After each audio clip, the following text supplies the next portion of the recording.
Today, I'm thrilled to sign a new order taking the next step to create the United States Space Force. So important when you look at defense, when you look at all of the other aspects of where the world will be someday. I mean, this is the beginning. It's a very important process. First, I want to recognize our wonderful Vice President, Mike Pence, who serves as the chairman of the National Space Council.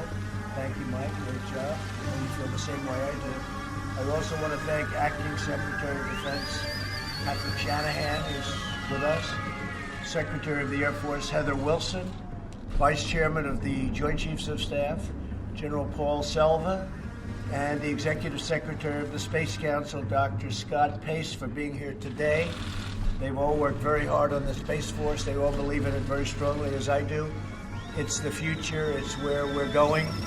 I suspect whether we like it or not, that's where we're going. In space, that's the next step, and we have to be prepared. Our adversaries, and whether we get along with them or not, we're up in space, and they're doing it, and we're doing it, and that's going to be a very big part of where the defense of our nation, and you could say offense, but let's just be nice about it, and let's say the defense of our nation is going to be. America must be fully equipped to defend our vital interests. Our adversaries are training forces and developing technology to undermine our security in space, and they're working very hard at that. That's why my administration has recognized space as a war-fighting domain and made the creation of the Space Force a national security priority. I think we'll have great support from Congress because they do support something when we're talking about such importance. And a lot of the generals, a lot of the people involved have been speaking to Congress. And we have some very interesting dialogue going on. We're investing in new space capabilities to project military power and safeguard our nation's interests, especially when it comes to safety and defense. This directive calls on the Secretary of Defense to develop a legislative proposal that will establish the structure and authority of the Space Force as the sixth branch of the United States Armed Forces. That would mean a the highest ranking person there would go on to the Joint Chiefs of Staff. So it's a very, very important deal.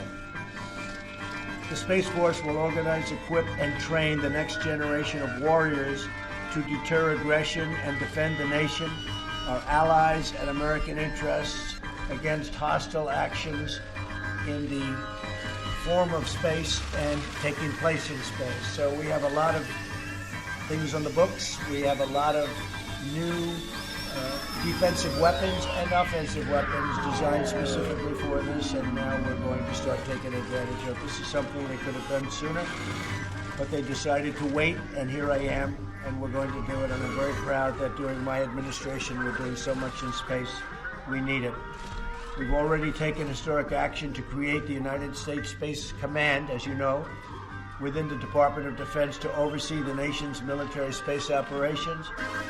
Now, in the face of these threats all around the world, American leadership in space is more important than it ever has been.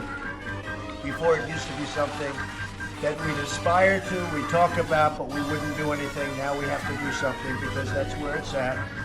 With today's action, we will ensure that our people are secure, our interests are protected, and our power continues to be unmatched. There will be nobody that can come close to matching us. It won't be close. What we have on the books are things that you wouldn't even believe. You wouldn't even believe.